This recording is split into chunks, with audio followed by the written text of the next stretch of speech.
আল্লাহ তাআলা আমলনামা হাতের মধ্যে দেওয়ার পরে আল্লাহ পাক বান্দাকে বলবেন, ইকরা কিতাবাক কাফা বিনাফসিকাল ইয়াউমা আলাইকা হাসিবা। আমলনামা তুমি নিজেরটা নিজে পড়ো এবার। ইকরা কিতাবাক কাফা বিনাফসিকাল ইয়াউমা আলাইকা হাসিবা। তোমার আমলনামার রেজাল্ট কি হবে হিসাব করার জন্য মিজানের পাল্লায় উঠাবার দরকার নাই, নিজেই যথেষ্ট হয়ে যাবে। অবাক হয়ে যাবেন, বান্দার গোটা জীবনের আমলনামা বান্দা চোখের সামনে এমন ভাবে দেখতে পাবে, বান্দা এতটাই অবাক হবে, এতটাই বিস্মিত হবে, বান্দা অবাক বিস্ময়ে বলবে, মালি হাদাল কিতাবিলা ইউগাদিরু সগীরাতাও ওয়ালা কাবীরাতান ইল্লা আহসাহা। এ কি আশ্চর্যজনক আমলনামা এটা! মালি হাদাল কিতাব লা ইউগাদিরু সগীরাতান ওয়ালা কাবীরাতান, ছোট বড় কিছুই তো ছাড়ে নাই। সুবহানাল্লাহ বলেন। এই যে আপনি এখন সুবহানাল্লাহ বলেন, এটা আপনি ওদিন দেখতে পাবেন, রেকর্ড দেখতে পাবেন। এই যে মঞ্চে বসে আছেন আপনারা, এটা আমলনামায় রেকর্ড দেখতে পাবেন। কি এটা কি আল্লাহর দ্বারা রেকর্ড করে রাখা সম্ভব নয়? একটু যদি বলেন তো ভাই।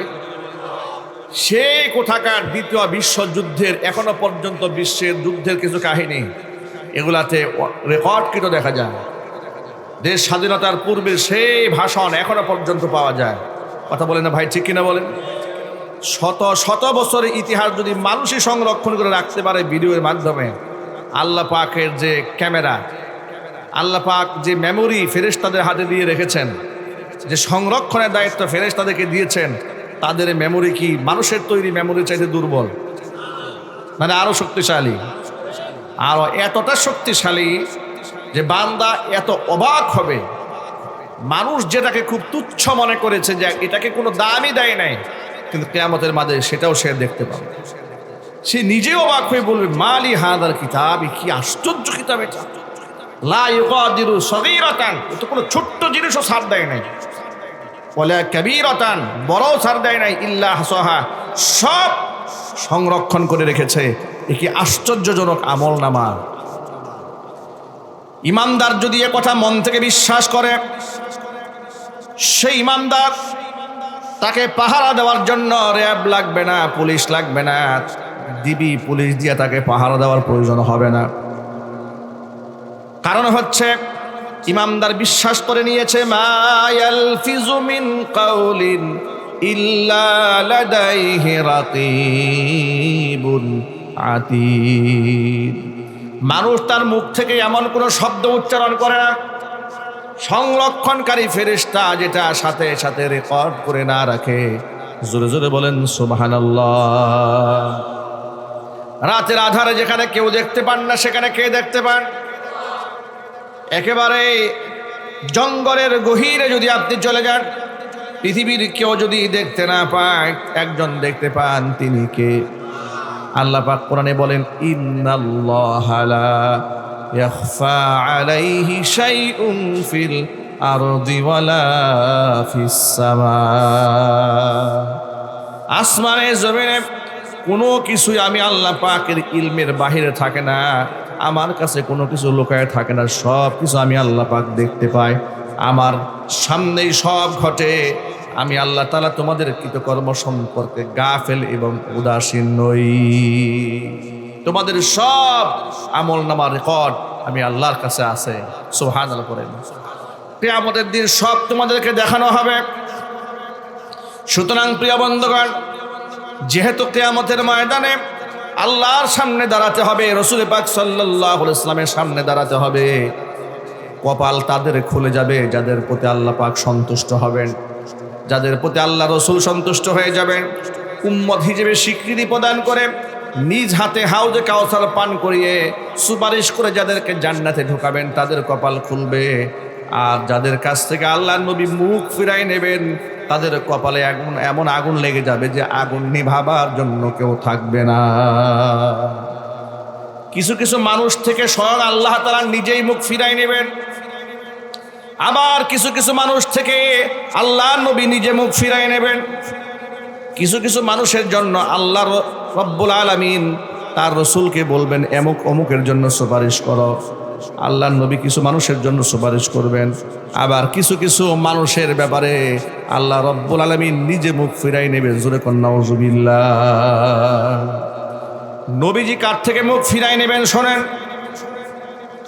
আল্লাহর নবী যখন হাউজে কাউসার পান করাবেন উম্মতদের, কি অসংখ্য মানুষকে পান করাবেন পানি, এমন সময় কিছু লোকেরা দৌড়ে সামনে আসবে আর ফেরেশতারা দৌড়ে আসবে, হে রাসূল এদেরকে পানি পান করাবেন না।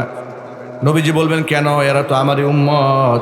ফেরেশতারা বলবে এরা আপনার উম্মত ঠিক আছে, কিন্তু আপনার ইন্তেকালের পরে এরা আপনার ধর্মের মধ্যে বিকৃতি সাধন করেছিল। ধর্মে যেটা নাই সেটা ধর্মের নামে করেছে, মানে বেদাতি কর্মকাণ্ড করেছে, সুন্নতকে ধ্বংস করেছে। ওই সমস্ত বেদাতি তাদের থেকে নবীজি নিজে মুখ ফিরাই নিয়ে বলবেন সোহকন সোহকন লিমান গায়্যারা মিন বাদি। চোখের সামনে থেকে দূর হয়ে যাও, আমার চোখের সামনে থেকে দূর হয়ে যাও যারা আমার ধর্মের মধ্যে বিকৃতি সাধন করেছিলে। আল্লাহর নবী তাদের থেকে মুখ ফিরাই নেবেন। সুতরাং বেদাতি আমল করার ক্ষেত্রে সাবধান। বেদাত কাকে বলে? মান আহদাথা ফি আমরিনা হাদা মা লাইসা মিনহু ফাহুয়া রাদ্দুন। ধর্মে যেটা নাই, নবীর জামানায় ধর্ম হিসেবে যেটা ছিল না, ওই জিনিসকে ধর্মের মানদণ্ডে সুয়াবের আশায় যদি কেউ ধর্মের কাজ হিসেবে করে, নিঃসন্দেহে সেটা বেদাত হয়ে যায়। উদাহরণস্বরূপ বলি, আল্লাহর নবী সাল্লাল্লাহু আলাইহি ওয়াসাল্লামের জামানায় কবর জিয়ারতের একটা সিস্টেম ছিল। কবর জিয়ারতের সিস্টেমটা কি? আসসালামু আলাইকুম ইয়া আহলাল কুবুর, আসসালামু আলাইকুম দার কওমিন মুমিনিন ওয়া ইন্না ইনশাআল্লাহু বিকুম লাহিকুন। আপনি কবর দেখলে দোয়া করবেন, তার জন্য আল্লাহর কাছে মাগফিরাত কামনা করবেন, কিন্তু সেটা না করে নতুনভাবে কবরটাকে আপনি মশারি দিয়ে টাঙাইছেন, এর উপরে ফ্যান লাগিয়ে দিয়েছেন, চতুর্দিক থেকে আগরবাতি মোমবাতি জ্বালিয়ে দিয়েছেন। এটা আবার সোয়াবের নিয়তে তার মধ্যে আতর গোলাপ পানি ঢালতেছেন, আছে না নাই? আরো জোরে বলেন। বেদাত। কেন করলেন আপনি এই কাজটি? আপনি বলবেন যে আমি একজন আল্লাহর ওলিকে সম্মান দিয়ে করেছি। কোথায় পাইছেন এই সম্মান? এইভাবে সম্মান দেওয়ার শিক্ষা তো ইসলামে নাই, তাহলে আপনি কেন করলেন? আপনি যেটা করেছেন এটা হলো বেদাত। দেখতে তো সুন্দর লাগে যে কাজটা খুব ভালো করতেছে, কিন্তু সব ভালো ভালো নয়। ইসলামে যা আছে, যতটুকুন আছে, যেভাবে আছে তাকে ততটুকুন মান্য করতে হবে। এই নিয়ে আওয়াজ তো সব দিল বন্ধ করে, আমি কোনো আওয়াজই পাচ্ছি না। এখানে বক্সে আওয়াজ নাই, এখানে আওয়াজ নাই, সেখানে আওয়াজ নাই, আবার দিছেন বটবটি কানের উপর বাজাইয়া।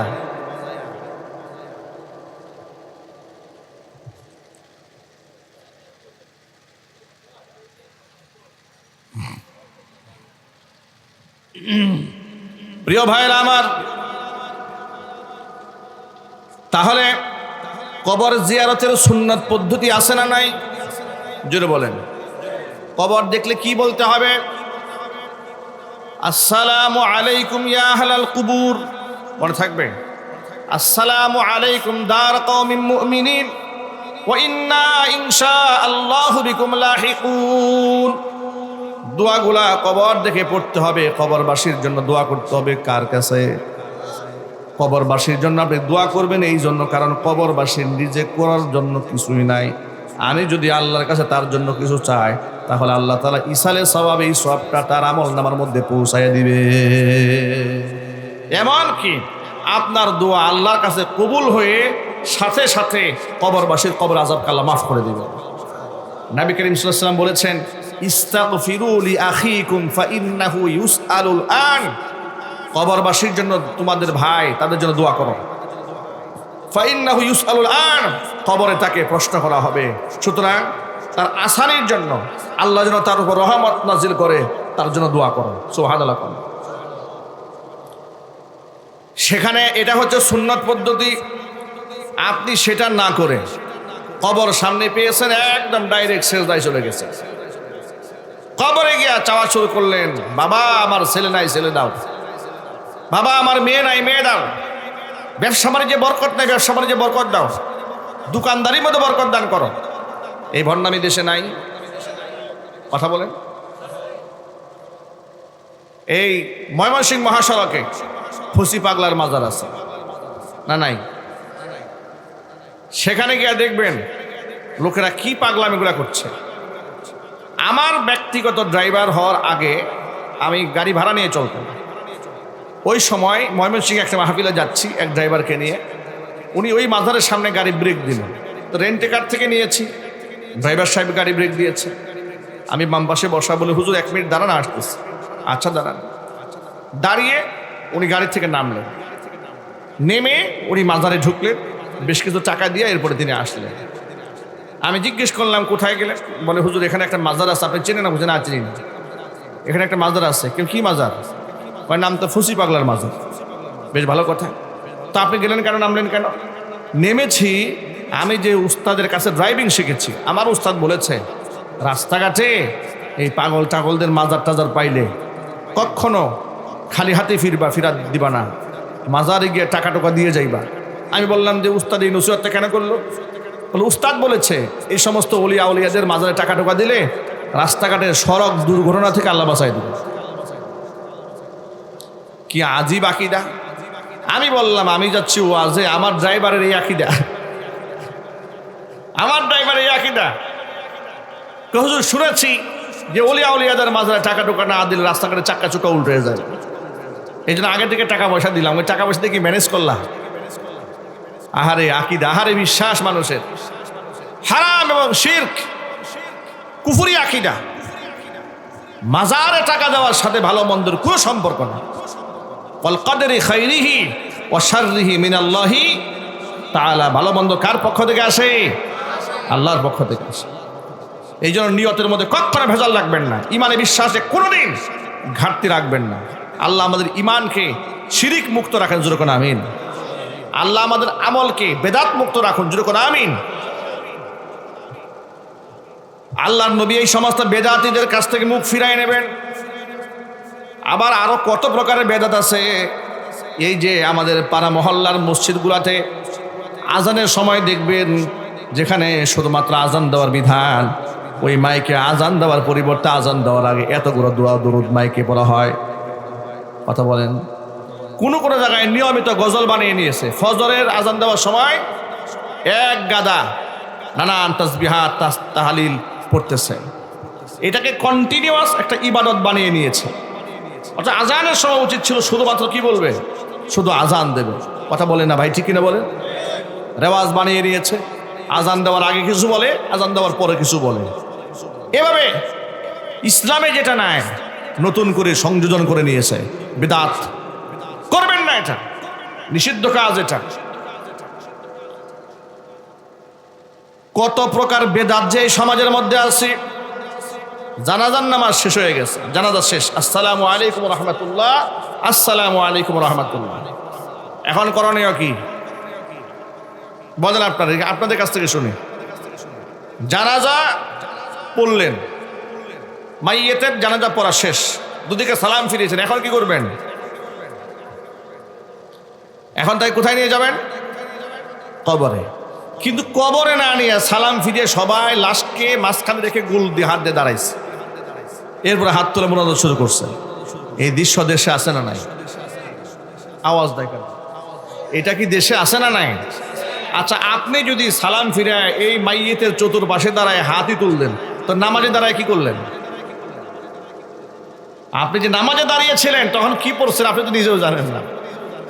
আপনি যে সর্বশেষ বললেন আল্লাহুম্মা গফিরলি হাইয়িনা ওয়া মাইয়িতিনা ওয়া শাহিদিনা ওয়া গায়িবিনা ওয়া সগীরিনা ওয়া কাবীরিনা ওয়া যাকারিনা ওয়া উনসানা আল্লাহুম্মা মান আহইয়াইতাহু মিন্না ফাআহইহি আলাল ইসলাম ওয়া মান তাওয়াফাইতাহু মিন্না ফাতাওয়াফাহু আলাল ঈমান বিরহমাতিকা ইয়া আরহামার রাহিমিন। এই তো দোয়া।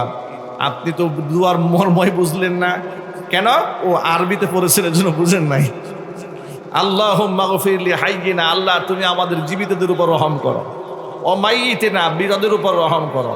ও গায়িবিনা, অনুপস্থিত যারা তাদের উপর রহম করো। ও সগীরিনা ও কাবীরিনা, আমাদের ছোট বড় তাদের উপর রহম করো। জোরে কোন সুবহানাল্লাহ। ও যাকারিনা ও উনসানা, আল্লাহ আমাদের পুরুষদের উপর রহম করো, আমাদের নারীদের উপর রহম করো। সুবহানাল্লাহ। আল্লাহুম্মা মান আহিয়াইতাহু মিন্না, আল্লাহ আমাদের মধ্যে যাদেরকে তুমি জীবিত রেখেছ, ফাআহিহি আলাল ইসলাম, এদেরকে ইসলামের উপর বাঁচায় রাখো। ওমান তাওয়াফাইতাহু মিন্না, যাদের থেকে তুমি আমাদের কাছ থেকে যাদেরকে তুমি দুনিয়ার থেকে উঠাই নিবা, ফাতাওয়াফাহু আলাল ঈমান, ঈমানের সাথে মওত দান করো। দোয়াটা আপনি করলেন, আপনি দোয়া করলেন, সালামটা ফিরে না, আবার সব দাঁড়াইছেন। পাইছেন কই এগুলা? কোথায় পেলেন? হ্যাঁ, আপনি তাদের জন্য দোয়া করতে পারেন। কখন? সালাম ফিরিয়েছেন, কবরে মাদফুন করেছেন, কবরে মাটি দেওয়া শেষ, এখন আল্লাহর কাছে হাত তুলেন। হাদিস শরীফের মধ্যে এসেছে ইস্তাগফিরু লিআখিকুম ফাইন্নাহু ইউসআলুল আন। হাদিস শরীফে তার ঘটনাও আছে। জানাজার নামাজ শেষ হওয়ার পরে, কবরে মাদফুন করার পরে যে আল্লাহর কাছে হাত তুলতে হয়, এই ব্যাপারে যেমন হাদিস আছে, একটা ঘটনাও আছে, চমৎকার একটা উল্লেখযোগ্য ঘটনা সাহাবায়ে কেরামের জীবনী থেকে। আপনাদের কি শুনতে কষ্ট হচ্ছে ভাই? এই যে আজকে অনেক তরুণরা বসে আছে এখানে, অনেক তরুণ ইয়াংরা আছে, আল্লাহ আমাদের তরুণদেরকে ইসলামের সিপাহা সালার বানায় দেন। 20 বছরের এক তরুণ ইসলাম ধর্ম গ্রহণ করার জন্য মন উতালা হয়ে উঠেছে। অমুসলিম, মুশরিক চাচা, বাবা মারা গেছে একেবারে শিশুকালে, আপন চাচা লালন পালন করে বড় করেছে। কিন্তু নবী করিম সাল্লাল্লাহু আলাইহি সাল্লামের প্রতি এই তরুণ মাত্র বয়স কত? 20 বছর। হুজুরের প্রতি অনেক মোহাব্বত, অনেক ভালোবাসা সৃষ্টি হয়েছে। দূর থেকে রাসূলের সম্পর্কে কথা শুনেছে, এতটাই মোহাব্বত তৈরি হয়েছে তার, মনে চায় কালিমা পড়ে মুসলমান হয়ে যেতে, কিন্তু চাচার ভয়ে পারে না, কারণ চাচাটা বাবার মতো লালন পালন করে বড় করেছে। চাচা মুশরিক, আত্মীয় স্বজন মুশরিক, সাহস পায় না, মনে মনে অপেক্ষায় আছে, যদি কোনোদিন আমার চাচা কালিমা পড়ে মুসলমান হন, আমি কালিমা পড়ে মুসলমান হয়ে যাব। এভাবেই তিনি অপেক্ষা করতেছিলেন। অপেক্ষার প্রহর গুনতে গুনতে এক পর্যায়ে তিনি শুনতে পেলেন নবী করিম সাল্লাল্লাহু আলাইহি ওয়াসাল্লাম হিজরত করে মক্কা ছেড়ে মদিনায় চলে গেছেন। এই সংবাদ শোনার পরে তিনি এটাও শুনতে পেলেন আল্লাহ রসুলের মোহাব্বতে অনেকে ঘর ছেড়েছে, বাড়ি ছেড়েছে, পরিবার পরিজন ছেড়ে মদিনায় চলে গেছে। সংবাদ শোনার পর এই তরুণ চাচাকে ডাক দেয়া বলে, চাচা আপনি কি মুহাম্মদ সাল্লাল্লাহু আলাইহি ওয়াসাল্লামের নাম শুনেছেন? বলে, নিশ্চয়ই শুনেছি। তিনি যে এক আল্লাহর কথা বলেন, আপনার কাছে কেমন লাগে? বলে, মানেটা কি আমাকে বুঝায় বলো। ভাতিজা বলে, চাচাজি আমার তো তাই মনে হয়, শত সহস্র মূর্তিগুলো আমাদের দেবতা হতে পারে না, আমাদের রব একমাত্র আল্লাহ রব্বুল আলামিন, এটাই আমার বিশ্বাসযোগ্য মনে হয়। চাচা আমার তো কালিমা পড়ে মুসলমান হতে মনে চায়, আপনি মুসলমান হবেন নাকি? চাচা একেবারে রাগে গুসায় ক্ষোভে ফুঁসে উঠেছে, এত বড় সাহস তোমার! সেদিনকার ছেলে, আমি তোমাকে লালন পালন করে বড় করলাম, বাপ দাদার ধর্মের মুখের মধ্যে চুনকালি দিয়া তুমি আমাকে বলতেছো আমি ধর্মান্তরিত হব নাকি? খবরদার, এই শব্দ যেন নেক্সট তোমার মুখ থেকে আমি কখনো না শুনি। ভাতিজা বলল, চাচাজি আমার তো দৃঢ় প্রত্যয় গ্রহণ করেছে, আমি ইসলাম গ্রহণ করব। চাচা বলল, ভাতিজা ইসলাম যদি গ্রহণ করতে মনে চায়, তাহলে তোমাকে দেওয়া আমার জায়গা জমি সম্পদ যা ছিল সবগুলা কিন্তু আমি ফেরত নেব। ভাতিজা, তার নাম ছিল আব্দুল উজ্জা, তিনি বললেন, চাচা তাই যদি হয়, আপনি যে আমাকে ঘর বাড়ি দিয়েছেন, জায়গা জমি দিয়েছেন, টাকা পয়সা দিয়েছেন, সব আপনাকে ফিরিয়ে দিলাম, আর আপনাকে সাক্ষী রেখেই পড়ে নিলাম লা ইলাহা ইল্লাল্লাহু মুহাম্মাদুর রাসূলুল্লাহ।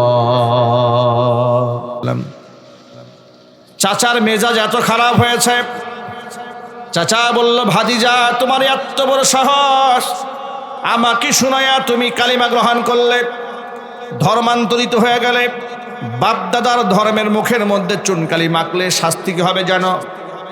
ভাতিজা বলছে, চাচা যে কোনো পরিণতি আমি মানতে পারি। চাচা বলল, ভাতিজা টাকা পয়সা জায়গা জমি সব তো ফেরত পেয়েছি, এত বড় বড় কথা বলে এত সাহস কোত্থেকে আসে? তোমার গায়ে যে জামা, পরনের যে লুঙ্গিটা, এটাও কিন্তু আমারই টাকার, এটাও খুলতে হবে। 20 বছরের টকবগে নওজোয়ান চাচাকে ডেকে বলছে, চাচা ধর্মের জন্য যদি আমার জামা কাপড় খুলতে হয়, আমার এতেও কোনো অসুবিধা নেই, এ কথা বলে গায়ের জামাটা খুলে চাচার হাতে ধরিয়ে দিয়েছেন, পরনের লুঙ্গিটা পর্যন্ত খুলে চাচার হাতে ধরিয়ে দিয়েছে। উলঙ্গ হয়ে গিয়েছে। উলঙ্গ হয়ে দৌড়ায় মায়ের কাছে গিয়েছেন। উপযুক্ত ছেলেকে এই অবস্থায় দেখে লজ্জায় মা চোখ ফিরিয়ে নিয়েছে। জিজ্ঞেস করলো, বাবা তোমার এই অবস্থা কেন? মা এ কথা বলার পরে সন্তান বলছে, মা ইসলাম ধর্ম গ্রহণ করার কারণে, সত্যবাণী গ্রহণ করার কারণে আমার চাচা আমার সাথে আচরণ করেছে, আমাকে দেওয়া তার জায়গা জমি টাকা পয়সা সব কিছু ফিরিয়ে নিয়েছে, এমনকি আমার গায়ের যে জামা পরনের লুঙ্গিটা পর্যন্ত খুলে রেখে দিয়েছে, আমাকে আনতে দেয় নাই। মা বলছেন, বাবা তুমি আমার কাছে চাও কি? ছেলে বলল, মা তোমার কাছে তেমন কিছু চাই না, সামান্য একটুখানি বস্ত্র দাও, কাপড় দাও, যাতে করে কোনো মতে লজ্জাস্থানটা ঢেকে বিশ্বনবী মুহাম্মদ রাসূলুল্লাহ সাল্লাল্লাহু আলাইহি ওয়াসাল্লামের খেদমতে আমি হাজির হয়ে যেতে পারি। মা ঘরের ভিতর থেকে একটা কম্বলের টুকরা নিয়ে আসলেন, কম্বল যেটা মানুষ গায়ে পড়ে। ওই কম্বলটা এনে কাঁচি দিয়া দুটা টুকরা করলেন। একটা টুকরা তিনি কোনো মতে লজ্জাস্থানকে ঢাকলেন, আরেকটা টুকরা দিয়ে দেহ ঢাকলেন। বহু কষ্ট করে এবার তিনি মক্কাতুল মুকাররমার গিরিপথ বেয়ে মদিনাতুল মুনাওয়ারার উদ্দেশ্যে রওনা হয়ে গেছেন। সুদীর্ঘ পথ এবং পরিক্রমা পাড়ি দেওয়ার পরে মসজিদে নববীটি বাবে জিবরিল দিয়ে তিনি ঘরের দরজা দিয়ে প্রবেশ করেছেন মসজিদে নববীর মধ্যে। আসহাবুস সুফফার সদস্যরা যেখানে বসে আছেন, তিনি তাদের পাশে জীর্ণশীর্ণ অবস্থায় বসে থাকলেন। নবী করিম সাল্লাল্লাহু আলাইহি ওয়াসাল্লাম হুজরাখানা থেকে বের হয়ে আসার পরে দেখতে পেলেন একটা ইয়াং ছেলে, জীর্ণশীর্ণ অবস্থা, দুটা টুকরা ছেঁড়া কাপড় পরে চুপচাপ করে বসে আছে। নবী জিজ্ঞেস করলেন, তুমি কে, কি তোমার পরিচয়, কি নাম? ছেলেটি বলে, ইয়া রাসূলুল্লাহ আমার নাম আব্দুল উজ্জা। পুরা ঘটনা খুলে বললেন, ইসলাম ধর্ম গ্রহণ করার কারণে আমার চাচা আমার কাছ থেকে সব কিছু ছিনিয়ে নিয়েছে, গায়ের জামা পরনের লুঙ্গি পর্যন্ত খুলে রেখে দিয়েছে, সেটাও আনতে দেয় নাই। নবীজি সাল্লাল্লাহু আলাইহি ওয়াসাল্লাম বললেন, তোমার নাম এখন থেকে আব্দুল উজ্জা নয়, তোমার নাম এখন থেকে আব্দুল্লাহ। সাহাবীদের মধ্যে একাধিক সাহাবীর নাম আব্দুল্লাহ হয়ে গেল। আল্লাহর কাছে দুইটা নাম বড় প্রিয়, একটা হচ্ছে আব্দুল্লাহ, আরেকটা হচ্ছে আব্দুর রহমান। ভাইরা আমার, মা বোনেরা আমার, কথাটা কান খুলে শুনে রাখেন। নিজের সন্তানদের নাম সুন্দর সুন্দর নাম রাখবেন, আল্লাহর পছন্দনীয় নামগুলো রাখবেন। যে সমস্ত নামের ভালো অর্থ থাকে সেই নাম রাখবেন। যেমন তেমন নাম, আধুনিকতার নামে যা খুশি তাই নাম হিসেবে রাখবেন না। তার কারণ আবু দাউদ শরীফের হাদিসের মধ্যে এসেছে, ইন্নাকুম তুদআউনা ইয়াউমাল কিয়ামাতি বিআসমাইকুম ওয়া বিআসমাই আবাইকুম ফাআহসিনু আসমাকুম। নবীজি বলেছেন, কিয়ামতের দিন তোমাদেরকে ডাক দেওয়া হবে তোমাদের নাম ধরে, তোমাদের পিতাদের নাম ধরে ডাকা হবে। সুতরাং সুন্দর সুন্দর নাম রেখো, যাতে করে হাসরের ময়দানে তোমার নাম ধরে ডাক দিলে মানুষের সামনে তুমি লাঞ্ছিত না হও। অজস্র মানুষের ভিড়ে যদি বলা হয়, এই লালটু মিয়া দাঁড়াও, বল্টু সাহেব দাঁড়ান, আছে না নাই? আরো জোরে বলেন। কত প্রকারের যে নাম আছে পৃথিবীতে, হিসাব নাই, হাসতে হাসতে মরে যাবেন। আল্লাহ তাআলা আমাদের সন্তানদের সুন্দর সুন্দর নাম রাখার তৌফিক দান করে, জোরে কোন আমিন। এক্ষেত্রে একটা কথা বলে দিই, যদি বর্তমানেও বৃদ্ধ হয়ে গেছেন তারপরেও নামটা সুন্দর না হয়, এখন থেকে সুন্দর একটা নাম রাখবেন, অর্থবহ নাম। অনেকে মনে করেন নাম চেঞ্জ করলে নতুন করে আকিকা করতে হয়, এটা কিন্তু ঠিক নয়। নাম চেঞ্জ করার সাথে আকিকা করার কোনো সম্পর্ক নাই। আকিকা হচ্ছে জন্মের 7 দিনের মাথায়, 3 দিনের মাথায়, 9ম দিনের মাথায়, ছেলে হলে 2টা খাসি, মেয়ে হলে 1টা খাসি জবাই করে আর আত্মীয় স্বজনদেরকে, গরিবদেরকে ভাগাভাগি করে দিয়ে দেওয়া, নিজেও খামারের মধ্যে শামিল হওয়া ইত্যাদি। এর সাথে নাম চেঞ্জ করলে আবার আকিকা করতে হবে, এর কোনো সম্পর্ক নাই। নবী করিম সাল্লাল্লাহু আলাইহি সাল্লাম অসংখ্য সাহাবীদের নাম নিজে চেঞ্জ করে দিয়েছেন ইসলাম ধর্ম গ্রহণ করার পরে।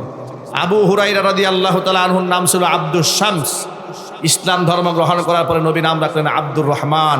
চিল্লাকেন আল্লাহু আকবার। সুন্দর সুন্দর নাম রাখবো তো ইনশাআল্লাহ।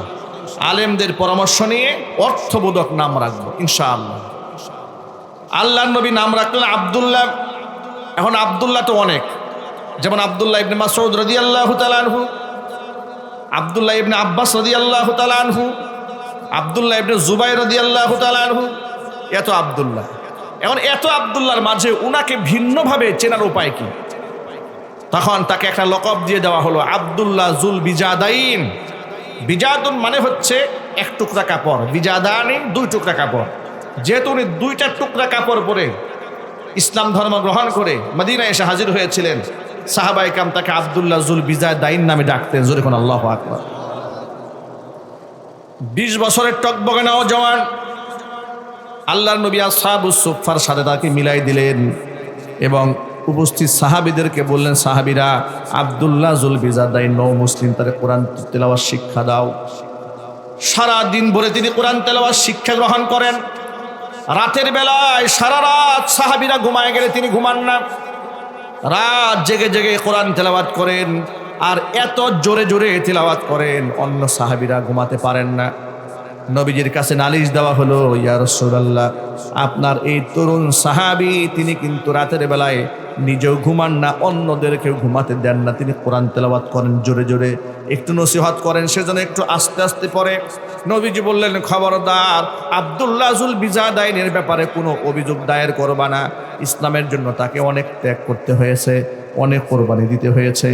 এমন কোরবানি পৃথিবীর কাউকে দিতে হয় নাই। গায়ের জামা, পরনের লুঙ্গি সব খুলতে হয়েছে তাকে মন প্রাণ উজাড় করে আল্লাহ পাকের কোরআন তেলাওয়াত করতে দাও।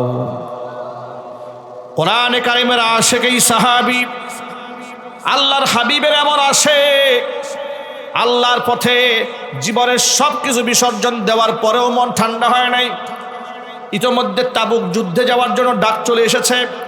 তাবুক যুদ্ধের ডাক যখন চলে এসেছে, এই সাহাবী জিহাদের ময়দানে শামিল হয়ে গেলেন। যাওয়ার পথে পথিমধ্যে রাসূলুল্লাহকে দেখে বললেন, ইয়া রাসূলুল্লাহ, আপনি একটু আল্লাহর কাছে খাস দিলে আমার জন্য দোয়া করবেন, আমি যেন এই জিহাদের ময়দানে আল্লাহর পথে শহীদ হয়ে যেতে পারি। একটু জোরে কোন আল্লাহু আকবার।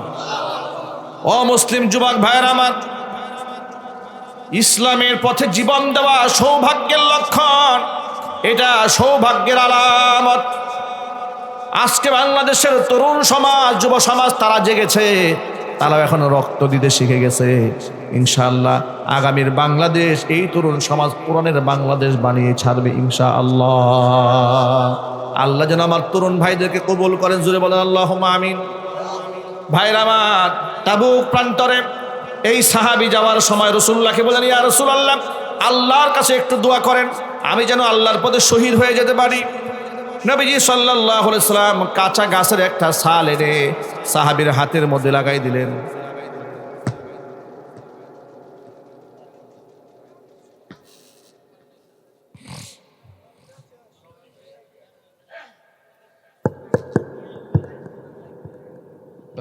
আলহামদুলিল্লাহ বলেন ভাই, এবার একটু আওয়াজ ঠিক করে। হ্যাঁ, এখন ঠিক আছে।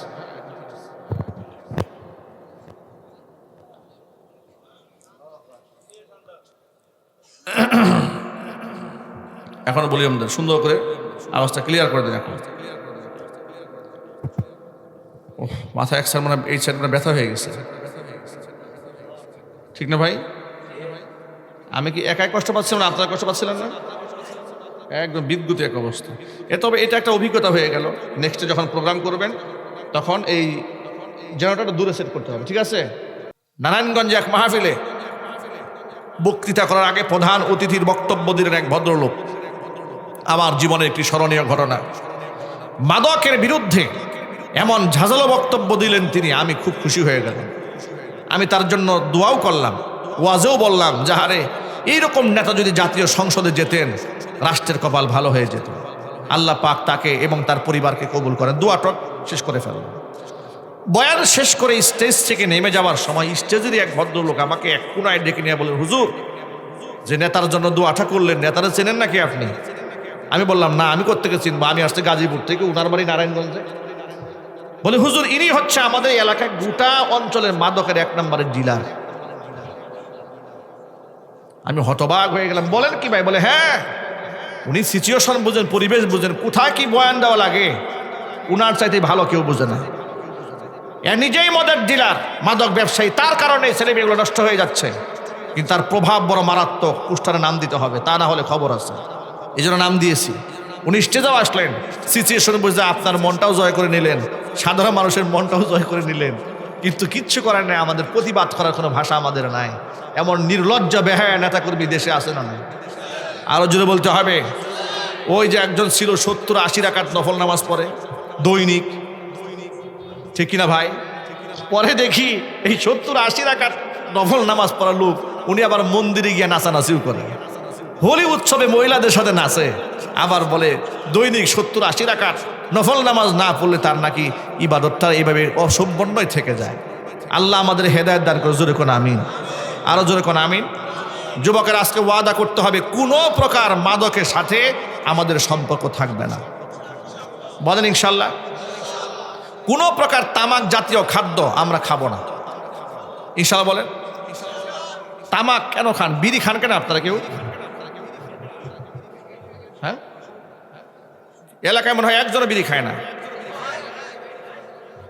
আরে এই বিড়িটা যে মানুষ কেন খায়, আমি সেই সূত্রটা আজও পাইলাম না। বিড়িতে দুর্গন্ধ, বিড়িতে কাপড় নষ্ট, বিড়িতে জামা নষ্ট, বিড়িখুর যে বিছানায় শয় ওই বিছানাও শেষ, যে রুমে থাকে রুমও শেষ। কথা বলেন ঠিক কিনা বলেন, আরো জোরে বলেন। বিড়িখুর যদি কারো পাশে নামাজে দাঁড়া, ওর নামাজও শেষ, ঠিক কিনা ভাই? টয়লেটে, পাবলিক টয়লেট, রাস্তাঘাটে তো আমরা চলি, মাঝে মাঝে পাবলিক টয়লেটে যাই, গিয়ে দেখি বিড়ির পাশা পড়ে আছে ওখানে। কর্তৃপক্ষকে বলি, ভাই এই বিড়ি টিড়িগুলা সাইজ করে রাখতে পারে না, বিড়িখুরা যায় কেমনে? বলে, হুজুর পাবলিক টয়লেট এটা সবার জন্য উন্মুক্ত। আর বিড়িখুরদের অভ্যাসটা দেখেন, বাথরুমে গিয়ে তার খাইতে মনে চায়। আরে আফসোস ভাই, বাথরুম কি খাওয়ার জায়গা? কি ভাই, বাথরুম কি খাওয়ার জায়গা? জনৈক বিড়িখুরকে জিজ্ঞেস করা হয়েছে, ভাই কেন খান এটা বাথরুমে বসে? আর বাথরুমে ঢোকার আগে উনি ওইটা আগে ধরায়, এক হাতে বদনা এক হাতে বিড়ি। ঢুকছে, এবার তিনি জিজ্ঞেস করা হলো, ভাই এটা কেন নিয়ে ঢুকলেন? ভাই এটা টান না দিলে বলে গুড়াউনি ক্লিয়ার হয় না। কি মুসিবত চিন্তা করতে পেরেছেন? বিড়ির মধ্যে যে তামাকগুলো থাকে, এই আপনারা কি কোনোদিন তামাক দেখেছেন? তামাক পাতা, তামাক পাতা চাষ হয় এই এলাকায়? এক সময় হইতো। তা আমার জীবনে একটা কথা বলি, আমি তো এগুলো দেখি নাই। বান্দরবান অঞ্চলে মাহফিল করতে গেছি, পাহাড়ে হিলটেক্স এলাকা, কিছু জায়গা আছে সমতল, সমতল জায়গার মধ্যে এই তামাক পাতাগুলো লাগাই রাখছে, খুব সুন্দর দেখা যাচ্ছে, একবারে সবুজ শ্যামলিমা হয়ে আছে। চতুর্পাশে কোনো বেড়া টেরা দেওয়া নেই। সাধারণত আমাদের সবজি ক্ষেত বা এই ধরনের লাউটাও ক্ষেত করলে লোকেরা চতুর্পাশে বেড়া দিয়ে রাখে, ছাগলে যেন না খায়। তা আমি এই বিশাল ক্ষেত দেখে আমাকে যারা নিয়ে যাচ্ছে বললাম, ভাই এটা এত সুন্দর, কি গাছ এগুলো? তারা বললো, হুজুর চেনেন না? বললাম, না দেখি নাই কখনো। বলে, এটা তামাক পাতা। তাই নাকি? বলে, হ্যাঁ। আচ্ছা যাই হোক, দেখলাম তো। এটা তো কোনো সংরক্ষণের জন্য কোনো ব্যবস্থা নাই, কেউ তো সংরক্ষণের কোনো প্রয়োজন নেই। এটা এমন এক গাছ, এটা ছাগলেও খায় না, গরুও খায় না, ছাগলে জীবনেও মুখ দেবে না এই পাতার মধ্যে। ছাগলেও জানে এটা খাইলে মাথা ঠিক থাকবে না, যেটা খাইলে মাথা ঠিক থাকবে না ছাগলেও জানে, সেটা মানুষেরা কেন খায় ভাই বলেন তো? আজকে যুবকেরা এখানে বসেছেন, ওয়াদা করেন ইনশাল্লাহ জীবনে আর বিড়ি সিগারেট হাত দেবেন না। একটু জোরে সাহস নিয়ে বলেন না ইনশাল্লাহ। মানুষ চেষ্টা করলে পারে না, এমন কিছু আছে ভাই। একসময় অনেক বিড়ি সিগারেট খেয়েছে, ছেড়ে দিয়েছে, এরকম অনেক আছে না? আছে তো। আরে বাবা, সাহাবায়ে কেরাম মদ হারাম হওয়ার আগে অসংখ্য সাহাবীরা মদ্যপানে অভ্যস্ত ছিলেন। কোরআনে কারিমের যখন মাদকের ব্যাপারে আয়াত নাজিল হয়েছে যে মদ নিকৃষ্ট হারাম, শয়তানের নাপাক কর্মকাণ্ড, ফাজতানিবুহু পরিহার করো, মদিনাতুল মুনাওয়ারায় সাহাবায়ে কেরাম মদের যে সমস্ত পাত্রগুলা ছিল, মাটির পাত্র, কলস ভেঙে দিয়েছে। এই পরিমাণ মদ ঘর থেকে তারা রাস্তায় ফেলে দিয়েছে, মদিনার রাস্তাঘাটগুলো প্লাবিত হয়ে গিয়েছে মদে। তাহলে বুঝেন, মদের সাথে তাদের তৎকালীন যুগের লোকদের একটা সম্পর্ক ছিল। হারাম হওয়ার পরে যদি তারা এভাবে ছাড়তে পারেন, তাহলে সামান্য একটা বিড়ি, মত তো আরো ভয়াবহ, এই বিড়ি ছাড়াটা কোনো ব্যাপার হলো ভাই? কঠিন ব্যাপার। হ্যাঁ, আল্লাহ তাআলা সহজ বানায় দেন। যদি বলেন না ভাই আমিন, আল্লাহ সহজ বানায় দেন, বলেন আমিন। মাদকের সাথে মুসলমানদের সম্পর্ক থাকবে না, 1 নাম্বার। 2 নাম্বার, ওয়ালাকু, পিতামাতার অবাধ্য সন্তান যারা হয় তাদের জন্য আল্লাহর জান্নাত হারাম হয়ে যায়। যাদের বাবা মা বেঁচে আছেন আল্লাহ যেন হায়াতে তৈয়্যিবা দান করেন, জোরে কোন আমিন। যাদের বাবা মা দুনিয়া থেকে চলে গেছেন আল্লাহ জান্নাতুল ফেরদাউস দান করেন। যাদের বাবা মা দুনিয়াতে বেঁচে আছেন ওয়াদা করেন জীবনে কোনোদিন আমরা আমাদের বাবা মার সাথে বেয়াদবি করব না, বাবা মাকে কষ্ট দেব না, গালমন্দ করব না, আঘাত করব না। বাপ মাকে কষ্ট দিলে স্বয়ং আল্লাহ পাক নারাজ হয়ে যায়। রিদাল্লাহি ফি রিদাল ওয়ালিদাইনি ওয়া সাখাতুল্লাহি ফি সাখাতিল ওয়ালিদাইন। ন্যায় সঙ্গত কারণে যদি বাপ মা সন্তানের উপর নারাজ হয়ে যান আল্লাহ পাক ওই সন্তানের উপর নারাজ হয়ে যান। আর যদি সন্তানের উপর বাবা মা খুশি হয়ে যান ওই সন্তানের উপরে আল্লাহ খুশি হয়ে যান। লেখাপড়া করে দাম কি যদি বাপ মাকেই সম্মান না করেন, ঠিক কিনা বলেন? নওগাঁতে উত্তরবঙ্গে একটা বৃদ্ধাশ্রম আছে, তার নাম হচ্ছে বেলা শেষে বৃদ্ধাশ্রমের ওনার যিনি চেয়ারম্যান, যিনি মালিক, যিনি বাংলা ভিশন টেলিভিশনে একটা সাক্ষাৎকার প্রচার করেছেন। হৃদয় বিদারক এক গল্প তিনি সেখানে শেয়ার করেছেন। তিনি বলেছেন এক ভদ্র মহিলা মৃত্যু শয্যায় শায়িত, সন্তানরা থাকে বিদেশে, 2 ছেলে ডাক্তার। 2 ছেলেকে খবর দেওয়া হয়েছে আপনার মা মৃত্যু শয্যায় শায়িত, সন্তানরা বিদেশ থেকে এসেছে, মা তেমন ভালো করে কথা বলতে চায় না, অর্ধ শরীর প্যারালাইজড হয়ে গেছে। মুমূর্ষ অবস্থায় মাকে দেখার জন্য বিদেশ থেকে 2 ছেলে আসছে, 2 ছেলেও ডাক্তার। এসে প্রথম যে কাজটা করেছে তড়িঘড়ি করে স্টাম্প নিয়ে এসেছে, দলিলপত্র নিয়ে এসেছে, বৃদ্ধা মায়ের হাত থেকে টিপসই নিয়ে ফিঙ্গারপ্রিন্ট নিয়ে স্থাবর অস্থাবর সম্পদ মায়ের নামে যা ছিল সব লিখে নিয়েছে। লিখে নেওয়ার পরে ওই বৃদ্ধাশ্রমের যিনি চেয়ারম্যান মালিক তাকে বলেছে যে আপনি আমার মাকে মায়ের মতো দেখবেন, যেহেতু আমরা বিদেশে থাকি খোঁজখবর নিতে পারি না, আমরা বিদেশ চলে যাচ্ছি, টাকা পয়সা যা লাগে আমরা বিদেশ থেকে পাঠিয়ে দেব। এই কথা বলে তারা বিদেশ চলে গেছে। সেই মহিলা মারা গেছে, আজও পর্যন্ত কোনোদিন একটা বারের জন্য সেই সন্তানরা খোঁজখবর নিয়ে দেখে নাই মাটা বেঁচে আছে না মরে গেছে। নাউজুবিল্লাহ পড়ে। এইরকম অমানুষ সমাজে যে কিভাবে জন্ম হয় এটা আমার মাথায় ধরে না। এত পাষণ্ড মানুষ হয় কি করে? এটা কুকুরের প্রতি তো মানুষের একটা কৃতজ্ঞতা থাকে, একটা বিড়ালের প্রতিও তো কৃতজ্ঞতা থাকে ভাই, ঠিক কিনা বলেন? আর যে মা আপনাকে গর্ভে ধারণ করেছে আপনি সেই মাকে এভাবে ভুলে গেলেন। এই জন্য আমি সমস্ত মাহফিলে কথা বলার চেষ্টা করি, ধর্মহীন শিক্ষা মানুষকে মানুষ বানায় না, অমানুষ বানিয়ে দেয়, ঠিক কিনা বলেন? এই যে স্বৈরাচারীর আমলে শিক্ষাঙ্গন থেকে ধর্মকে মুছে ফেলার চেষ্টা করা হয়েছিল, সাহাবায়ে কেরামের জীবনী উঠিয়ে দেওয়া হয়েছে, খলিফাদের জীবনী বাদ দিয়া সেখানে গরু ছাগলের জীবনী দিয়ে দিয়েছিল, যাতে করে আগামীর প্রজন্ম নাস্তিক এবং বেঈমান হয়ে যায়। জোরে বলুন ঠিক কিনা? আগামী প্রজন্মের সন্তানদেরকে মুশরিক বানাবার ষড়যন্ত্র করেছিল। মুশরিক প্রজন্ম হয়ে গেলে, খুদাদ্রোহী প্রজন্ম হয়ে গেলে এই সমাজে বাবা মা বাপ মার সম্মান পাবে না, স্বামী স্বামীর সম্মান পাবে না, স্ত্রী স্ত্রীর মর্যাদা পাবে না।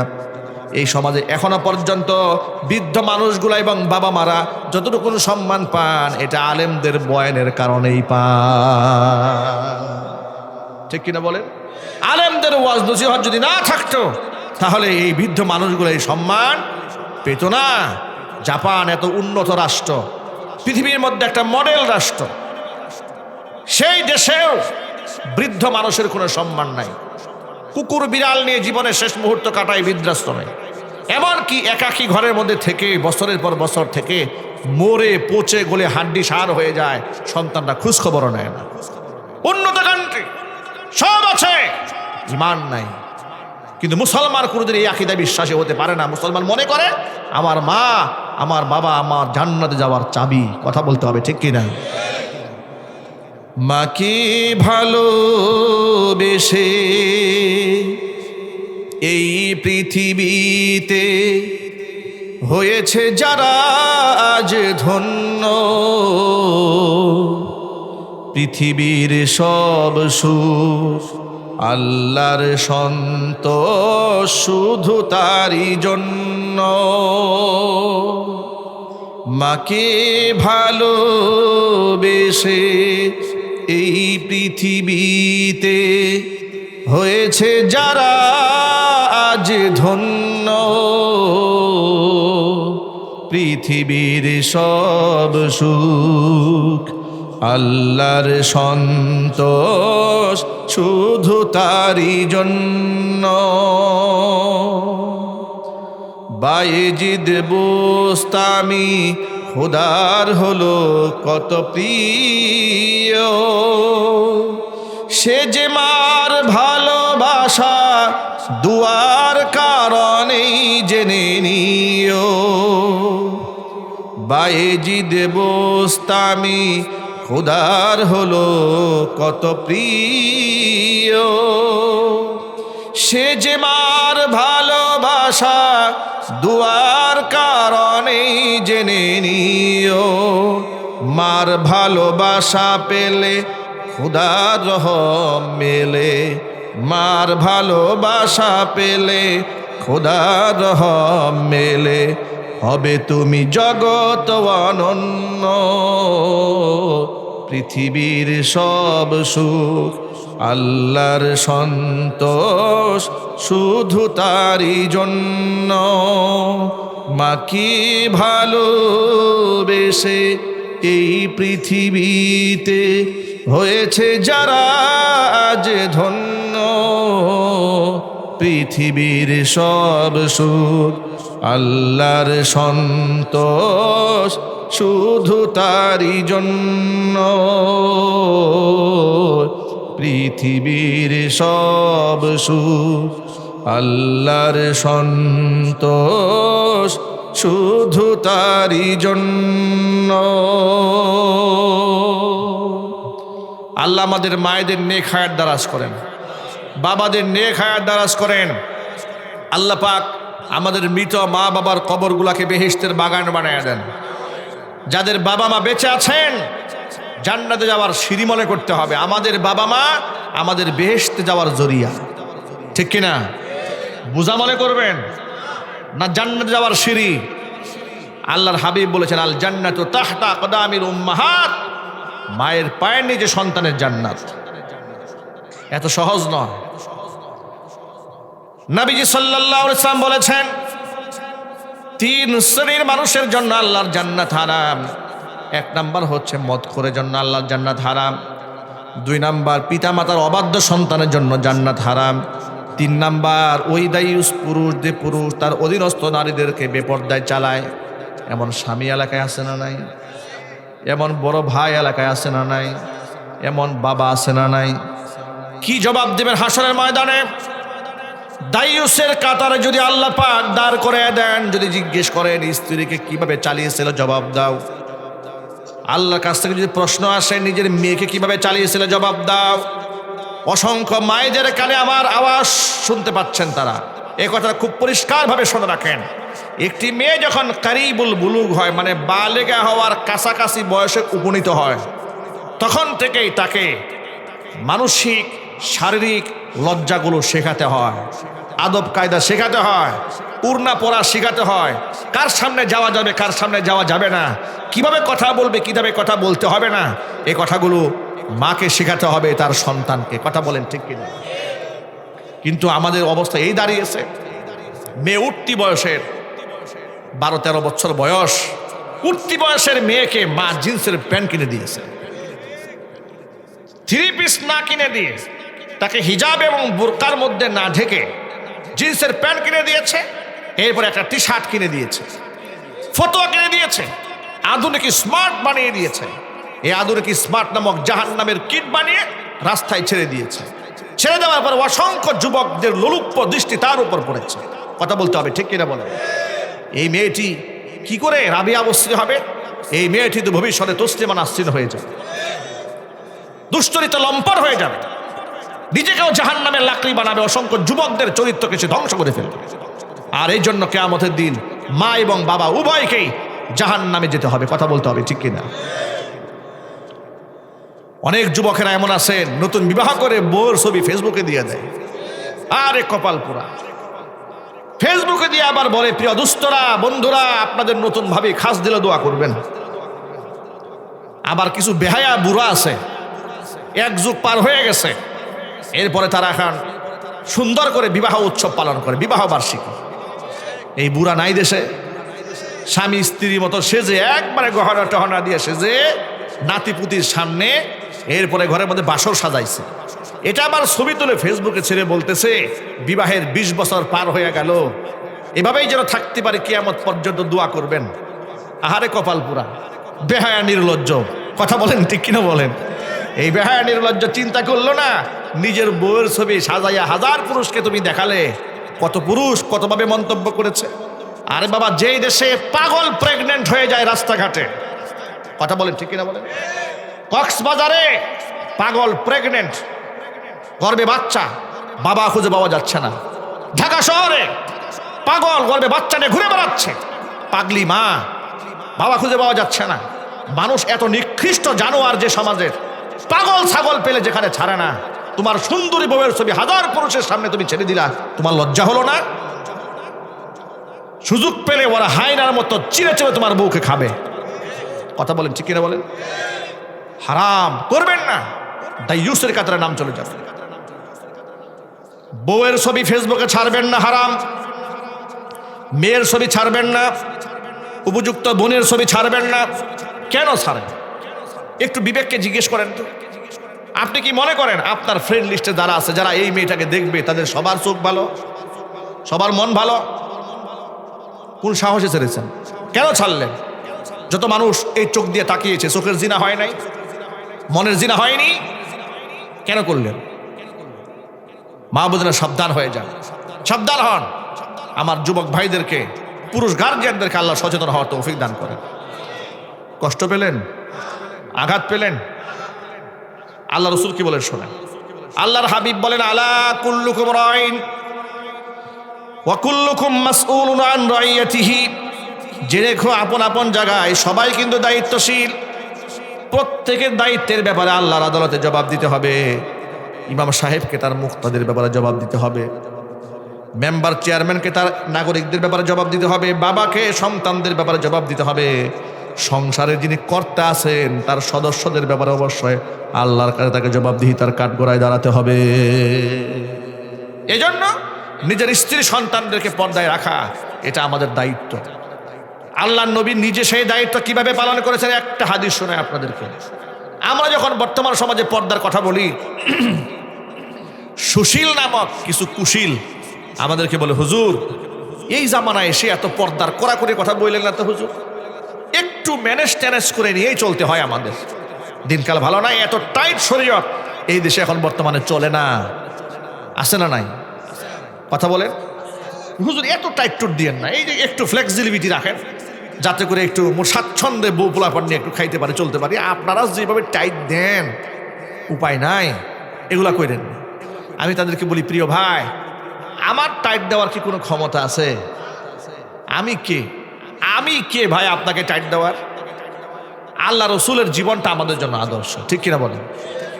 আল্লাহ নবীর চাইতে ইনসাফ এবং ভারসাম্যপূর্ণ জীবন ব্যবস্থা পৃথিবীর কেউ দিতে পারবে?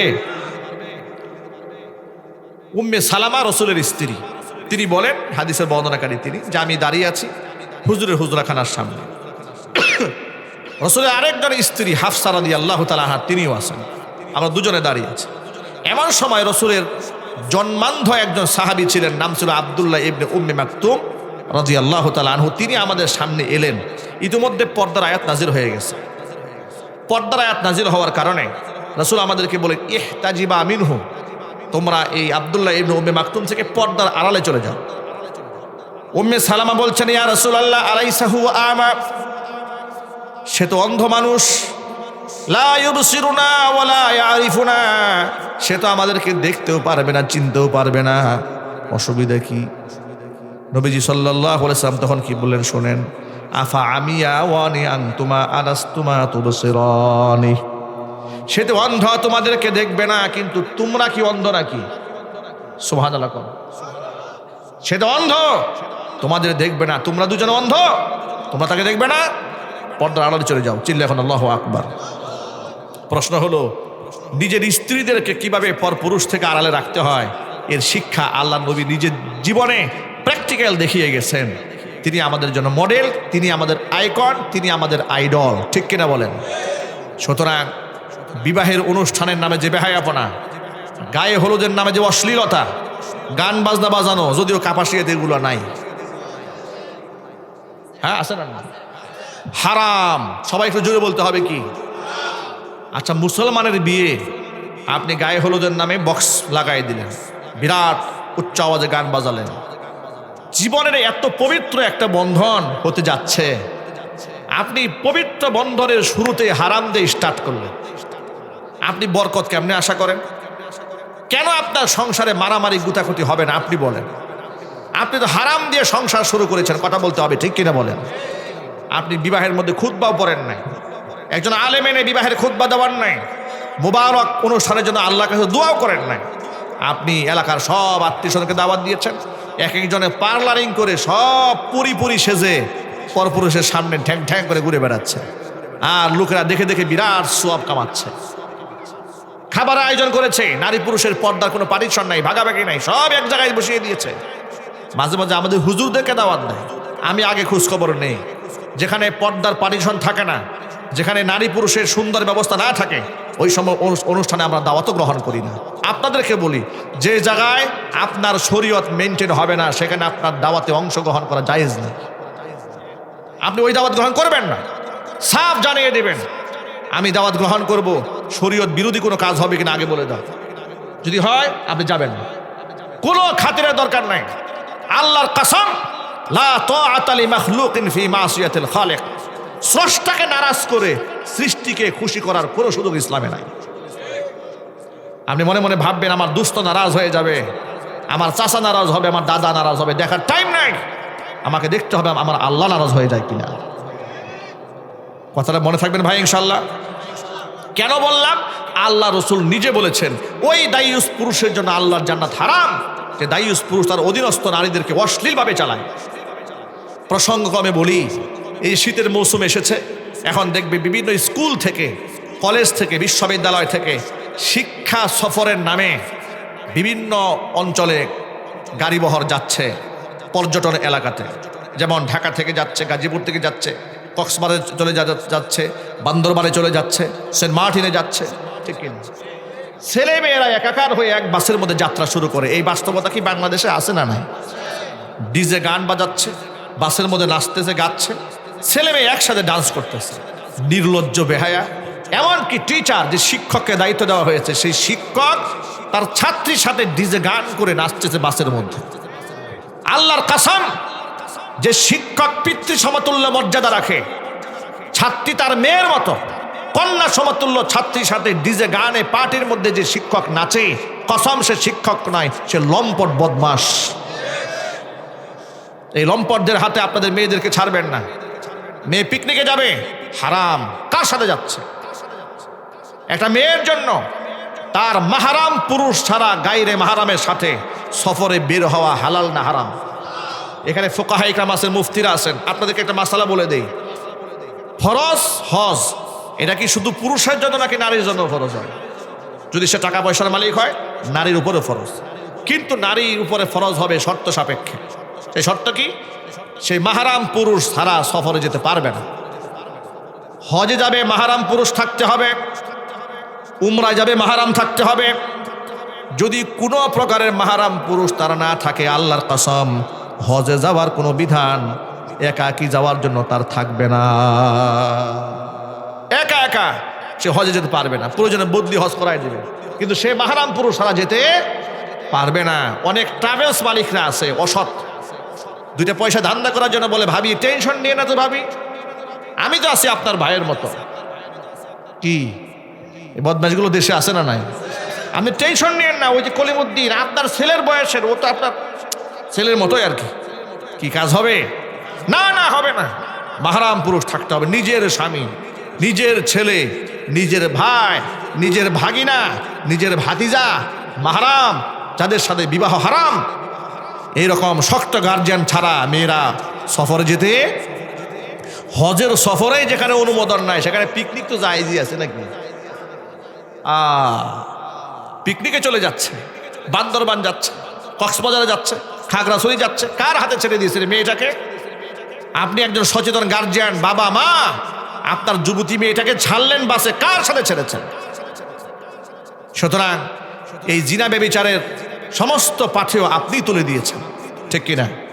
এরপরে ঘরের মধ্যে মেয়েকে প্রাইভেট পড়াবার জন্য ইউনিভার্সিটির পড়ুয়া ইয়াং এক ছেলেকে রাখছে, যুবতী মেয়েকে প্রাইভেট পড়াচ্ছে, আর বলতেছে বাবা আমার মেয়ে দেখে একটু ভালো করে নজর দিয়ে তো।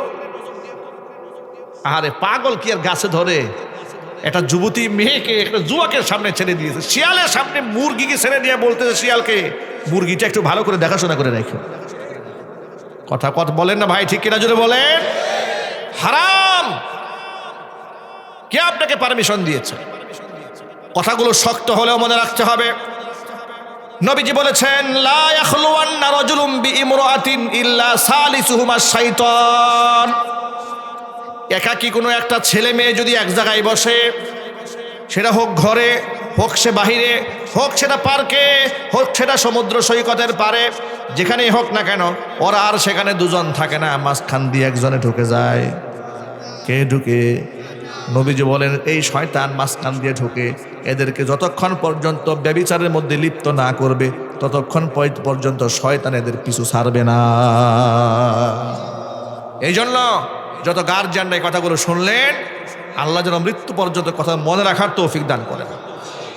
তাহলে যে হাদিস থেকে কথাগুলো বলতেছিলাম যে মেয়েরা মুমিলাতুন মাইলাতুন, কিয়ামতের আগে কিছু মহিলারা আসবে, তারা পরপুরুষকে নিজেদের প্রতি আকৃষ্ট করবে, আবার নিজেরাও পরপুরুষের দিকে ঝুঁকে যাবে। টিকটক আইডি খুলে এই সমস্ত বেহায়াপনা যারা করে, এই সমস্ত গার্জিয়ানদেরকে বলছি মেয়েদের লাগাম টেনে ধরুন, বউদের লাগাম টেনে ধরুন, বোনদের লাগাম টেনে ধরুন, তা না হলে সেও জাহান্নামে যাবে, আপনাকেও জাহান্নামে লাকড়ি বানায় ছাড়বে। আল্লাহ আমাদের হেফাজত করুন। ওই মেয়েদের আরেকটা আলামত হচ্ছে রুউসুহুন্না কাসনিমাতিল বুখতিল মাইলা, মাথার তালুর মধ্যে খুবা বাঁধবে উঁচা করে, উটের কুজের মতো উঁচা করে খুবা বাঁধবে মাথার তালুতে, আছে না ভাই? তালুর মধ্যে খুপা বেঁধে আর্টিফিশিয়ালি লম্বা লম্বা ভাব করবে। পার্লার থেকে এখন দেখবে একদম পাম্পিং করে ফুলায় টুলায় নিয়ে আসছে। আরে হুজুর কেমনে বলেছেন ১৫০০ বছর আগের কথা। সুবহানাল্লাহ, সুবহানাল্লাহ বলেন। এই সমস্ত আলামত যে মেয়েদের মধ্যে থাকবে, লা ইয়াদখুলনাল জান্নাহ, ওরা জান্নাতে প্রবেশ করবে না। ওয়ালা ইয়াজিদিনা রিহাহা, জান্নাতে তো ঢুকবেই না, জান্নাতের ঘ্রাণও নাকে পাবেন। অথচ জান্নাতের ঘ্রাণ পাওয়া যাবে ৪০ বছরের দূরত্বের পথ থেকে। চিল্লা কর সুবহানাল্লাহ। আল্লাহ আমার মা বোনদেরকে তুমি হেদায়েত দান করো। মা বোনদেরকে ছোট্ট করে একটা কথা বলতেছি। হুজুর বলেছেন ইয়া মাশারান নিসা তাসাদ্দাকনা, হে মহিলারা বেশি বেশি আল্লাহর রাস্তায় দান করো। ফাইন্নী উরিতুকুন্না আকসারা আহলিন নার, আমাকে দেখানো হয়েছে অধিকাংশ নারীরা জাহান্নামে যাবে। মহিলারা জিজ্ঞেস করলেন হে রাসূল, নারীরা অধিকাংশ জাহান্নামে যাবে কোন দোষের কারণে? হুজুর দুইটা দোষের কথা বললেন। এক নাম্বার বললেন লিতাকফুরুনাল আশিরা, স্বামীর নাফরমানি করার কারণে। ২ নাম্বার তাকসুরনাল লানা, বেশি বেশি লানত দেওয়ার কারণে। দেখবেন মেয়েরা কথায় কথায় লানত দেয়, এত রাগ, এত গুসা, এত মান, এত অভিমান, একেবারে অভিশাপ দেওয়া করে শুরু করে নিজের সন্তানদের উপরে। এই তুই মরতে পারিস না, এত জ্বালাস কেন আমারে, আল্লাহ তোর চোখে দেখে না?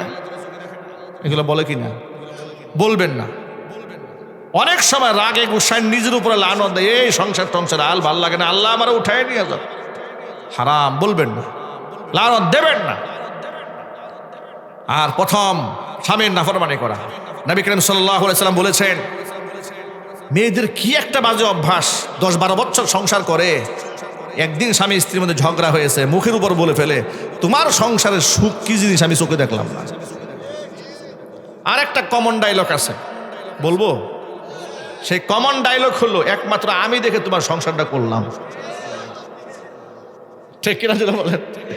এই কথা শুনে নেয় এইরকম স্বামী মনে হয় পৃথিবীতে 1% খুঁজে পাওয়া যাবে না যে বোর মুখে এই কথা শুনে নেয় যে একমাত্র আমি রেখে তোমার সংসারটা করলাম। এটা একটা কমন কথা, সবাই এই কথাটা বলে বেড়ায়। আল্লাহ আমার মা বোনদেরকে তুমি হেফাজত করো, জোরে কোন আমিন। আবার এই ক্ষেত্রে আমি পুরুষ গার্জিয়ানদেরকে বলছি, নিজের স্ত্রীদের সাথে খবরদার দাস দাসীর মতো ব্যবহার করবেন না, অকথ্য ভাষায় গালিগালাজ করবেন না, মাথার চুল ধরে টান দেবেন না, চেহারার মতো আঘাত করবেন না, বাপ মার কথা বলে তাকে ছোট করবেন না, খাটো করবেন না, হারাম। কোরআন নির্দেশ দিয়েছে ওয়াশিরুহুন্না বিল মারুফ, স্ত্রীদের সাথে তোমরা ন্যায়সঙ্গত আচরণ করা, জোরে কোন সুবহানাল্লাহ। উম্মুল মুমিনিন মা আয়েশা রাদিয়াল্লাহু তাআলা আনহা বলেছেন যে আমার ঘরে রাসূল বিশ্রাম নিচ্ছে। আল্লাহর নবীর একাধিক স্ত্রী থাকার কারণে ভাগ করে থাকতেন।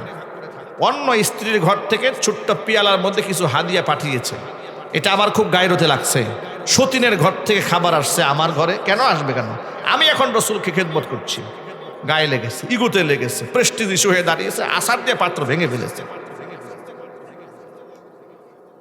জান্নাতি রমণী, কিন্তু নারী তো কি, তারা কি নারী। নারী এটা জান্নাতি রমণী হলেও রাগ আছে না নাই, গুসা আছে না নাই, মেজাজ আছে না নাই, এটা মাথায় রাখবেন সবসময়। পুরুষরা সবসময় মাথায় এটা রাখবেন যে আমার বউকে আল্লাহ বানাইছে জিলাপির মতো সোজা করে। ঠিক কিনা বলেন? বউকে কিসের মতো বানিয়েছে? একদম জিলাপির মতো সোজা করে বানাইছে। হাদিসে আছে ইন্নাল মারআতা খুলিকাত মিন দিলাইন, নারীদেরকে সৃষ্টি করা হয়েছে পুরুষের বাম পাজরের বাঁকা হাড় দিয়ে। সুতরাং ইদা আকামতাহা, টাইট করে যদি বেশি সোজা বানাইতে যাও তাহলে কাসার তাহা ভেঙে ফেলবা, সোজা করতে পারবা না। ঠিক কিনা জুড়ে বলে? কাসার তাহা মানে সংসার টিকবে না। আর যদি ইদাস্তামতা'তা বিহা, এদেরকে নিয়ে যদি সুখে শান্তিতে থাকতে চাও, ইস্তামতা'তা বিহা ওয়া ফিহা ইওয়াজুন, এই বক্রতাটাকে একটু ম্যানেজ করেই চলতে হবে। ম্যানেজ করা বুদ্ধি আপনার শিখাই দেই, বলবো নাকি? আপনার তো আরো বেশি অভিজ্ঞতা সম্পন্ন, তারপরে একটু বলে দেই। সেই বুদ্ধি হলো, যখন দেখবেন বউ খুব মেজাজ গরম হয়ে গেছে, আপনি একবার সাইলেন্ট মোডে চলে যান, একদম চুপ হয়ে যান, কতক্ষণ ভক ভক করতে দেন, একাই ঠান্ডা হয়ে যাবে। উনি ধমক দিয়েছেন, এখন আপনিও চেতলেন, দেখলেন যে পরিবেশ নষ্ট হয়ে গেছে। কিছুক্ষণ চুপ থাকেন, সে একসময় অনুতপ্ত হয়ে ফিরে আসবে। ঠিক কিনা ভাই? এটা একটা কৌশল অবলম্বন করবে। আল্লাহ তাআলা আমাদের ধৈর্য ধারণ করার তৌফিক দান করেন। সুদখোর ইমাম ও জর্দা বেশি পরিমাণে খাওয়া ইমামের পেছনে নামাজ পড়লে কি নামাজ আদায় হবে? কি মারাত্মক প্রশ্ন দেখছেন। এখানে প্রশ্নের মধ্যে কিছু রহস্য আছে, আবার কিছু পার্সিয়ালিটি আছে। শুধু ইমাম কেন, এখানে সুদ ইমামের জন্যও হারাম, মুক্তাদির জন্যও হারাম। কথা বলেন, ঠিক কিনা বলেন? এখানে সুদখোর ইমাম বলে তো কোনো লাভ নাই। কিছু মানুষের স্বভাব আছে ইমামের পিছনে খালি লেগে থাকে, খোঁজাখুঁজি করে। আমি ইমামদের সাফাই গাচ্ছি না, কিন্তু কিছু লোকের এরকম স্বভাব আছে না নাই? প্রশ্ন দিতে হবে ব্যাপকভাবে। সুদখোর, হ্যাঁ, সুদের সাথে প্রমাণিত যদি হয়, এটা যদি পরিষ্কার দলিল ভিত্তিক হয়, হ্যাঁ উনি সুদের সাথে সংশ্লিষ্ট, তাহলে তো তার পেছনে নামাজ পড়া মাকরুহে তাহরিমি হয়ে যাবে, হারামের কাছাকাছি হয়ে যাবে। মুত্তাকি পরহেজগার ইমাম রাখতে হবে। জর্দার ব্যাপারে অনেক ধরনের বক্তব্য আছে। মাকরুহে তাহরিমা অনেকেই বলেছেন জায়েজ পর্যায়ের, মুবাহ বলেছেন। কারণ জর্দা খেলে শুকুর হয় না, শুকুর মানে নেশাদ্রব্য সৃষ্টি হয় না। কিন্তু আমি ওই ফতোয়াকে মানি না। আমার যেটা মতামত সেটা হচ্ছে জর্দাও খাওয়া যাবে না। কথা বুঝতে পেরেছেন? জর্দা খাওয়া থেকে বিরত থাকতে হবে। আল্লাহ তাআলা ওই হুজুরকে জর্দা খাওয়া থেকে বিরত থাকার তৌফিক দান করেন। হুজুর, আমাদের এলাকায় মসজিদের মাইকের প্রতিনিয়ত ফুরকানিয়ার ছাত্র আসার জন্য আহ্বান করা হয়। ইসলাম ও কোরআন হাদিসের দৃষ্টিতে এটা দলিল কি? কোনো অসুবিধা নাই। আপনি দ্বীনের পথে ডেকেছেন, আপনি কোনো সমস্যা নেই। মসজিদের মাইকের জন্য শুধু আজানের জন্যই বরাদ্দ নয়, এটা দ্বীনের কাজের জন্য বরাদ্দ। কিসের জন্য? যদি আপনি শুধু আজানের কথা বলেন তাহলে সেখানে হুজুর এটা ওয়াজ করে কেমনে? কথা বুঝেন নাই? যদি শুধু আজানের জন্য হয়, ওটা দিয়ে ওয়াজ হয় না, নসিহত হয় না, তার কেন হয়? আপনি যে ফুরকানিয়া ডাকতেছেন, এটা তো নসিহতের অন্তর্ভুক্ত। আল্লাহর কোরআনের দিকে ডাকতেছেন, দুনিয়াবি কাজের জন্য ডাকতেছেন না। যদি দুনিয়াবি কাজের জন্য হয় তাহলে নিষিদ্ধ হবে। কথা বুঝতে পেরেছেন? দুনিয়াবি কাজে ডাকা যাবে না। আল্লাহ বুঝার তৌফিক দান করেন। আমাদের এই এলাকার মসজিদের মাইক দিয়ে কৃষি জমিতে হাঁস মুরগি না ছাড়ার জন্য আহ্বান করা হয়। এইগুলো খুব মারাত্মক ব্যাপার। এমনকি ছাগলের ভ্যাকসিন দেওয়া হবে, এটার মাইকিংও এলাকাবাসীর উদ্দেশ্যে মসজিদের মাইক দিয়ে করা হয়। এটা তো খুব দুঃখজনক কথা ভাই। এই ছাগলের মাইকিংও মসজিদের মাইক দিয়ে করবেন না, এগুলো করবেন না। এটা দুনিয়াবি ব্যাপার স্যাপার, এগুলো করা জায়েজ হবে না। আমাদের এলাকার প্রকাশ্যে মাদক সেবন ও বিক্রয় করা হয়, লা হাওলা ওয়ালা কুওয়াতা ইল্লা বিল্লাহ। এতে করে দেখা যাচ্ছে ছোট ছোট বাচ্চারাও এতে আকৃষ্ট হয়ে পড়ছে। বিশেষ করে গাঁজা সেবনটা আমাদের এলাকায় এর প্রভাবটা বেশি। নাউজুবিল্লাহি মিন যালিক। আজকে তো এই প্রশ্ন আসার আগে আমরা বয়ান করে ফেলেছি, ঠিক কিনা ভাই? এই প্রশ্নের উত্তর বয়ানে চলে আসছে না? চলে এসেছে। কোনো প্রকার মাদকের সাথে মুসলমান সংশ্লিষ্ট থাকতে পারবে না। আল্লাহ হেফাজত করুন। হুজুর আসসালামু আলাইকুম। ওয়ালাইকুম আসসালাম। প্রাপ্তবয়স্ক হওয়ার পরেও প্রতিষ্ঠিত না হওয়ার আগ পর্যন্ত বিবাহ দেয় না। আহারে কষ্ট শীতের দিনে। ফলে ফলে যুবক যুবতীরা অন্যায় কাজে লিপ্ত হচ্ছে। আপনি একটু আমাদের অভিভাবকদের বলে দিন, তারা যেন বিবাহকে কঠিন করে না দেখে। মাশাআল্লাহ, চমৎকার কথা বলেছে প্রিয় গার্জিয়ান। আল্লাহ তাআলা কোরআনে বলেছেন সূরা নূরে, ওয়া আনকিহুল আয়ামা মিনকুম ওয়াস-সালিহিনা মিন ইবাদিকুম ওয়া ইমাইকুম ইয়াকুনু ফুকারা ইগনিহিমুল্লাহু মিন ফাদলি ওয়াল্লাহু ওয়াসিউন আলিম ওয়ালিয়াস্তাফিফিল্লাযীনা লা ইয়াজিদুনা নিকাহান।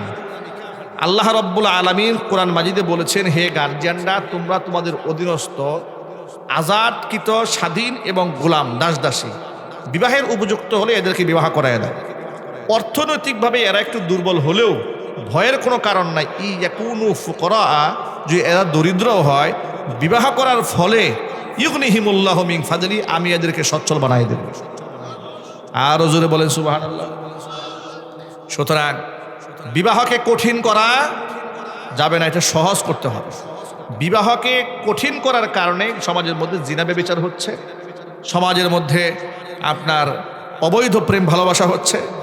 যদি বিবাহটাকে সহজ করা যায়, অনেক অন্যায় সমাজ থেকে দূর হয়ে যাবে। আল্লাহ তাআলা গার্জিয়ানদেরকে বুঝার তৌফিক দান করেন। বাস।